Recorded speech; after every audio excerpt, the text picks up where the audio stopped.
Thank you for tuning in to Mingling with Mino, where I mingle with and motivate the masses. My name is Ramino, aka Mino, and you are now mingling with me. And so today, I'm actually mingling with a friend. His name is Ambrose Contreras, and he is a comedian. Kind of tell us about yourself. So, Ambrose, where are you from originally? So originally I am from here in Chicago. Technically born in Evanston, Illinois, and then we moved to Chicago when I was little.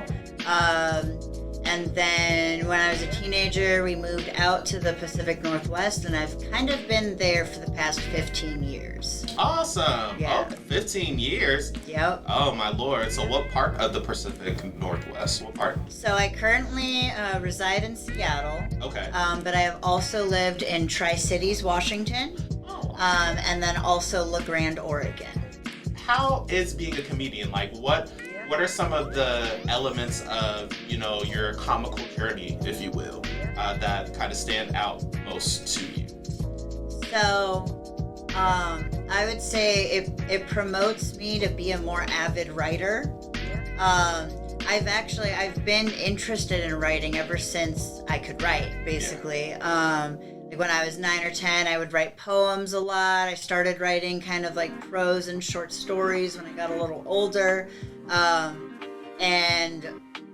So now, like, just with the whole writing jokes, I am always writing jokes now. Even when I'm in the car, like driving to school, driving to work, like I am always writing jokes and reciting them out loud. Yeah. And I definitely talk to myself a whole lot more now, because I'm always trying to figure out, okay, here's the joke I'm trying to make. What's the point of the joke? Where can I cut the fat? Where can I make it hit quicker? Right. And stuff like that. So I'm always workshopping. So it's like my brain never goes to sleep. Yeah. And so that's definitely a big part of it.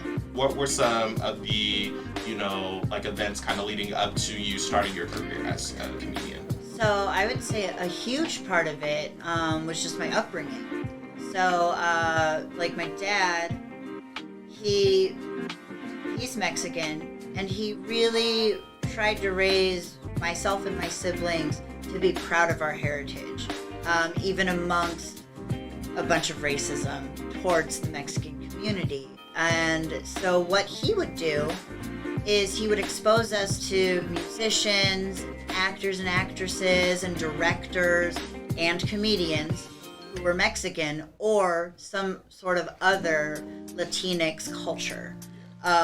So I just remember when the George Lopez sitcom first came out, we had never heard of George Lopez before. Oh, wow. And so my dad did some research and found some CDs of his sets. And he brought it home and he's like, we're going to learn about George Lopez now because he's a Mexican and he's a comedian and he's successful at it. And so I just remember being exposed to that. And George Lopez content wasn't very kid-friendly. Of course. My dad did not know that when he bought it, but we kind of just listened to it anyways. And, so whenever there was a joke that was maybe a little bit out of my age range, my dad would kind of be like, just ignore that one. So that was a huge part of my introduction to stand-up comedy. Awesome. Yeah. Now, I know that we were also talking a little bit earlier about you being transgender, female to male.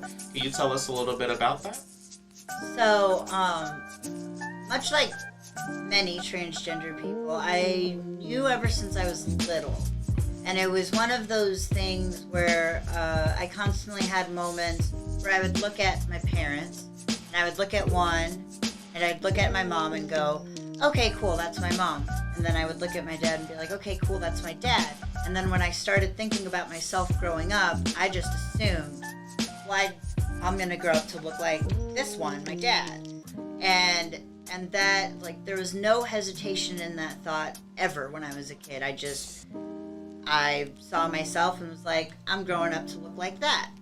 That's just what's going to happen. And then, of course, I was kind of devastated to find out, no, that's not the parent I'm going to grow up to look like. I'm going to grow up to look like the other one because of how I was born. And I didn't understand that, and I remember that really confused me.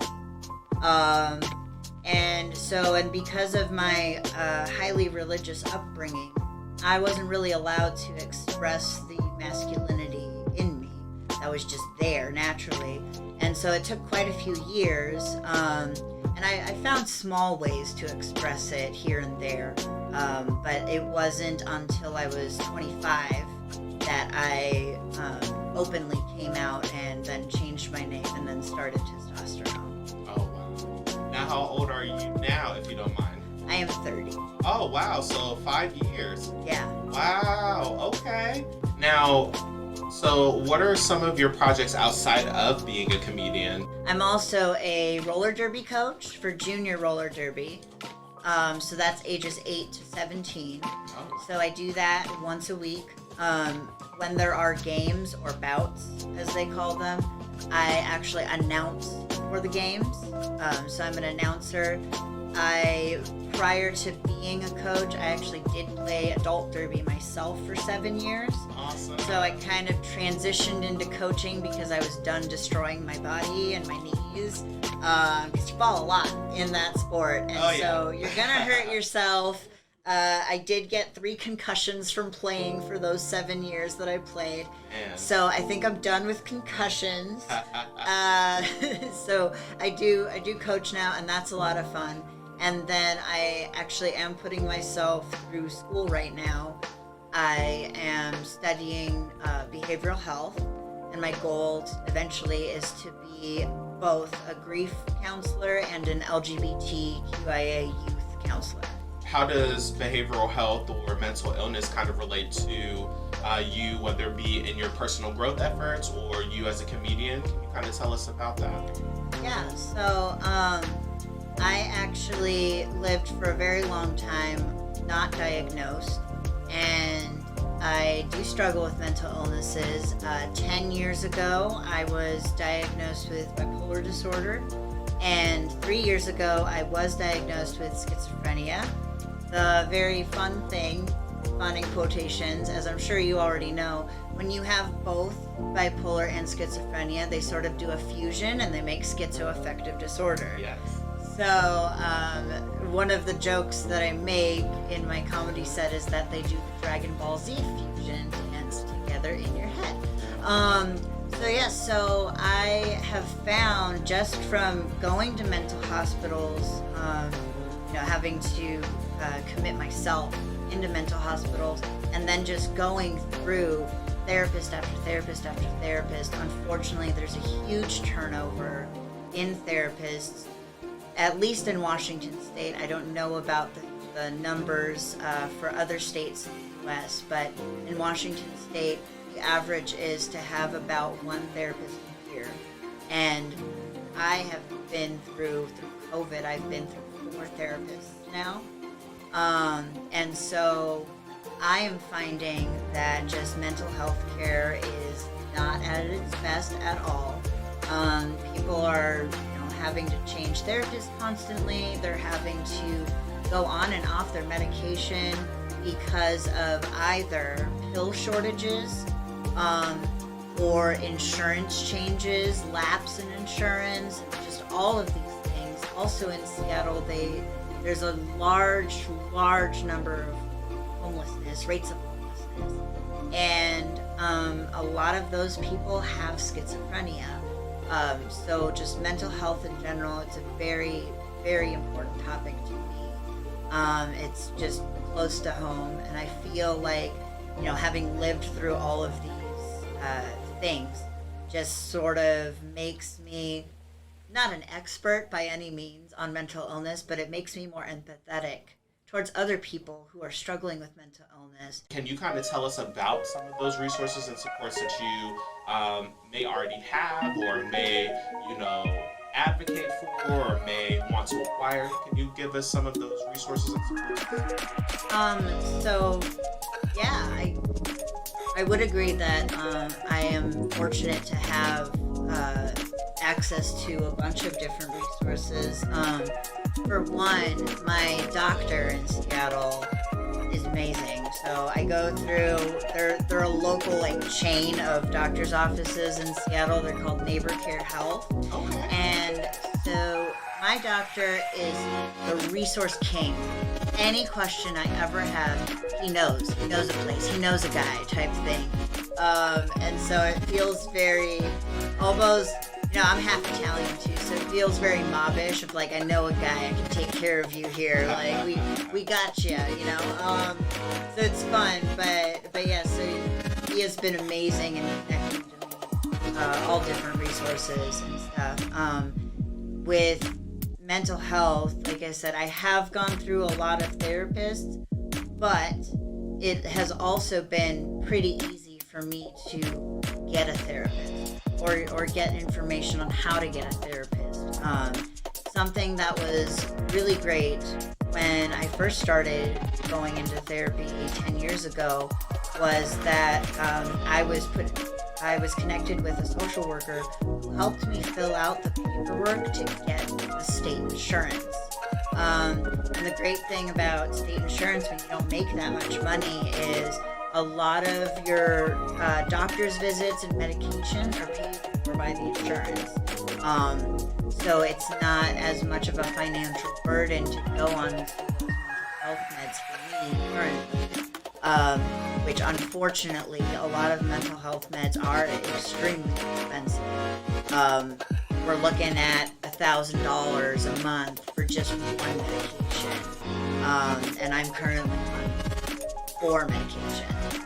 So definitely state insurance has saved me so much, but also even just in my community. So I'm an avid roller skater, and just even through the derby community, I've met a lot of people who work in all sorts of different fields, and so just kind of life networking has helped me to be able to get a hold of resources and just know which offices to go to for therapy, for my doctor's office, and for anything else that I need.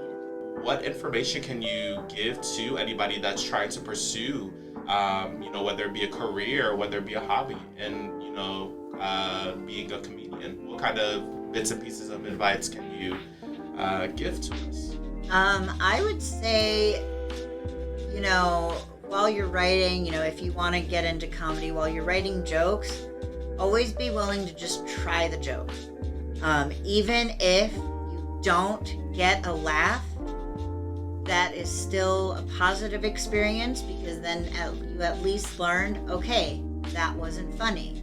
And even, after you finish your set and at the end, during that networking period, you can ask people, and they will tell you. You can ask them, hey, did you find this funny, or where did I lose you? And being able to step outside of yourself and be humble enough, but also to not let no laughs harm your ego.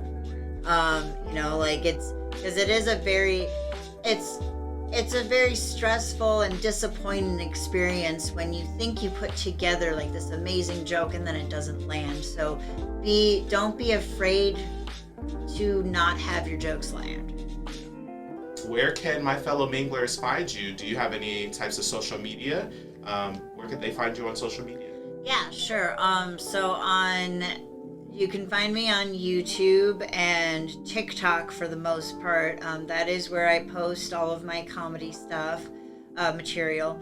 And so my YouTube channel is called Prince Transarella, the Informative Fella. I love it. And my TikTok actually is Prince Trazarella. For some odd reason, TikTok not allow me to say the word trans in my username. Don't know why, but so it's basically Prince Transarella without the N. We're gonna have to do some investigation, fellow minglers. I know. I don't know why. I tried all sorts of different spellings and it just wouldn't allow it. And then also my Instagram is Prince Transarella 91. Okay. So, yeah.